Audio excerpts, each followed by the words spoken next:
Hi, this is JP Morgan. Today on Silent Lens, we're going to take a look at the equipment you need to start your studio or to start making money in photography. It might surprise you how little equipment you really need to be able to get out there and to start making money on the side as a side hustle or as a career in photography. I'm going to look at this at 3 different levels. A very low number, a medium number, and a little higher number to get in, start your business, and start making money in photography. This is an updated lesson we've done in the past. I'm going to look at new cameras, new equipment, and just give us a rundown for these 3 different categories. So let's get started. Today's video is sponsored by Masterworks. The camera I suggested for this category back in 2017 was a Rebel T7i. It was an excellent camera and really a workhorse camera when it came to beginning photographer cameras. But today they announced, just today, the R10. The R10 is an APS-C sensor. It has a lot of the same attributes that the T7 or T8i had, but it's a mirrorless camera. But it's got some great specs. It's got 24 megapixels. It has 30 frames a second in 4K 10-bit 422 codec. I mean, that's just an incredible place to be in the market. So that means this camera, as an entry-level camera, will give you great stills and great video. And it's an RF mount. So that means that any lenses you buy from here on out, if you decide to step up to a better Canon camera, you can use them on the cameras you purchase in the future.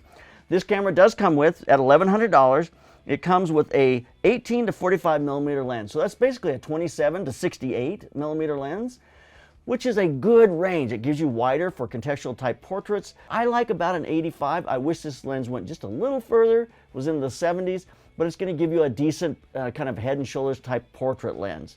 So for $1,100, that gets you in a great camera that I think is going to grow with you. The autofocus is incredible on this camera. It's got 651 phase detection point. It's just so much better. This is a great camera for this entry-level kind of beginning place. But you can't just have a camera and a lens. I mean, that's camera and lens. You could, but you really need something to light with. And the first thing I'm going to add to this list on top of your camera and lens is I want a disc, some kind of a reflector. And so I use a Westcott 5-in-1. It's a round pop-up reflector. It's got 5 surfaces in one. So you've got a translucent, you've got a white hard bounce, you've got a black if you want to subtract light. That is a great way to get started. It's amazing the number of things you can light and do with a reflector and just look absolutely beautiful. So there's our light, but we can't just have a light because there's not always someone to hold it. So we need a stand. So I use, and I say this stand, and I suggest this stand. It's a stand from Kupo. It's a universal black stand. It goes up to 12 and a half feet tall. So it's a big stand. It's made to hold heavier equipment. And that means it's going to grow with you, and you'll be able to update to other strobe heads and things on this stand. This stand will last you forever. We're also going to need 2 SD cards. I suggest 2 cards. This camera doesn't have 2 card slots, as I understand it. It only has 1. But I think it's important, rather than getting a 128 gigabyte card, get 2 64 gigabyte cards. The reason is because with 264, you have 1 be in the camera. When it fills, you can trade it. It fills up, you can trade it. Too many people use these cards as storage devices. I want you to take this card, and I want you to back it up, erase it, and then bring it back to be able to shoot your next shoot. So it gives you 2 cards to be able to be switching back and forth. If one gets lost, you got a second one. If one fills up, you've got a second one. So it's good to have 2 cards. It's a great way to work. I also want you to have an external hard drive. So an external hard drive is $60. That external hard drive plugs into wherever you're working. We are not including a computer in this list because that's a very expensive item. And if you want to get in and start making money for $1,616, you're not going to be able to buy a computer. You can go to the library. You can use one at a community college where you go take classes. You can borrow friends, go to your parents' house. I mean, there's different ways to solve the computer. But in order to accomplish that, you need an external hard drive. For $60, we're going to get an external hard drive. Try to get it as large as you can get. Look for something on sale, at least 1 to 4 terabytes. And that's going to give you the place where all of your images, all of your business is going to live on that 1 hard drive. We're going to get an A-clamp for $6 to be able to put our reflector on our stand. We're going to get a tripod. You have to have a tripod. Tripods just open up a world of opportunities for you. You can do longer exposures. You can do a flash and longer exposure for when you work into the night. If you're doing weddings, it allows you to drag the shutter for any kind of party lights that are in the scene. having a tripod is an integral piece of equipment. If you want to set a second camera on a tripod and be able to shoot a time lapse, I mean, you just need a tripod. I suggest the PhotoPro. We were introduced to PhotoPro. They're not a sponsor of ours, but we were introduced to them a while back. I think their equipment is lightweight, it's very durable, and it's great equipment. So it's the PhotoPro X Go. And the last thing is a $20 card reader. That's the equipment you need. You can make money with that list of equipment. For $1,616, you can get out there and start making money. So that's a great entry point with a better camera than I suggested in 2017 when it was $300 less. So this is a huge step up for video and stills, and a great place to start if you want to make money really inexpensively. Being in a creative field like photography allows us to express ourselves as artists. You know, when you can explore the world of art through your camera lens, you're able to develop a strong artistic sense. For me, having the slanted lens, I can share my artistic knowledge with all of you. It's been a really rewarding experience. I love to talk and teach photography, design principles, and art. It's just a fabulous experience for me. Even though I consider myself a commercial artist, I have always loved learning about and looking at fine art. Going to art museums or art galleries, it inspires me and it almost always gives me a boost to create something new. One new area I've heard about in the art world is the ability for anyone to be able to invest in art. This is made possible by Masterworks. They've opened up art investing to the masses, so you don't have to be a billionaire to invest in art anymore. When I heard about Masterworks' track record, I was super impressed. They've sold 3 paintings to date, and each has returned over 30% net IRR to the investors. Legally, I've got to add, past performance has no guarantee of future results, but 30% plus is a pretty great return. I think making art investing available to people like you and me is pretty exciting. I've always wanted to own art. So take a look at the Masterworks link in the description below to create a free Masterworks account and start learning about what this art can do for you personally and financially. This second category is a sweet spot for me because you're spending a little more money twice, but you're getting some really great capabilities that open up a lot of doors for you as far as working commercially. So this is going to add strobes now, which makes a huge difference, and a full frame camera. I suggest the Canon EOS R. It's an older camera and not a perfect camera by any means, but it's a full frame camera. It's a 30 megapixel full frame camera. It has great video capabilities, even though it has an atrocious crop in that 4K video mode. But still, it gives you gorgeous images. That 30 megapixels is plenty large enough to give you great large prints off from a full frame sensor. If you get it with a kit lens, there's a kit lens that comes with that is a 24-105-471. Not an ideal lens by any means, but you get into that for $1,899. So you get that one lens, you get that camera body, and it's $1,899. Now we're going to add back in our Westcott 5-in-1 reflector, $59.90. Now we're going to jump to a Westcott FJ 200 strobes. I suggested back in 2017 the Bajas, which were great strobes. They really were. They don't make them any longer, unfortunately. But the Westcotts, technology-wise, are one step way beyond the Bajas. The FJ 200s are very small and lightweight. It's easy for a person to carry 2 or 3 or 4 of these heads around with them, and they're able to set these up, put them on their stands, and shoot and give you great stuff on location because they have lithium-ion batteries. They're made to be on location. So a kit of 2 FJ 200s from Westcott is going to cost you $999.90. Now that is just the strobes and the reflectors in a little bag, but it does not give you any kind of way to modify them. So we need an octadome. I love octadomes because it gives me a round catch light in the eyes. It looks nice on the eye. It's just I like the round better than a square. So I would start with a 26-inch softbox or a rapid box from Westcott. It's $119. I would then add as a second a modifier that gets overlooked a lot, but I think is extremely effective. And this is a white-black umbrella. It's a 45-inch white-black umbrella, and it's only $32. You can take the black cover off from it, turn that umbrella around, and shoot through it. It gives you a beautiful, beautiful soft light. Or you put the cover on it, turn it around, and bounce it, and it also gives you a very nice light. So there's 2 different modifiers for you. You've got your softbox or your octadome softbox, and you've got your umbrella, either shoot through or bounce. Gives you 2 ways to modify your lights. Now I'm going to jump up to 2 of the Cupo stands. So that comes to $164. Then our same cards, 2 Delkin cards, $140. Our same external hard drive, $60. Then our A clamp for $4 in case we want to use that reflector. I have the same PhotoPro tripod, $149, and then a card reader for $20. and that comes up to $3,646. That is only $646 higher than when we did this in 2017, but the capabilities, what you can do with this package is incredible.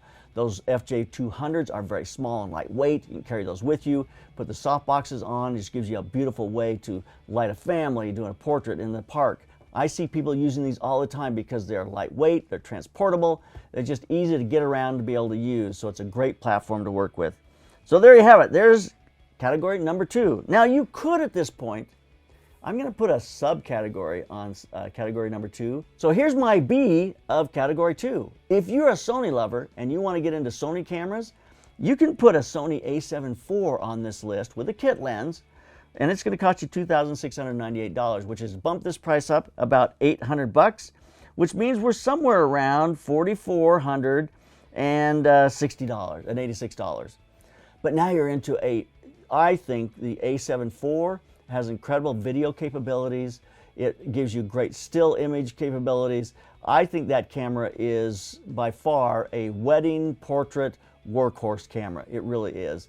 And you have to make a decision which of these categories you want to be in. Do you want to be in the Sony or in the Canon? I believe you should be in one of those two ecosystems, a mirrorless camera direction for sure. The first category is an entry point just to get you started.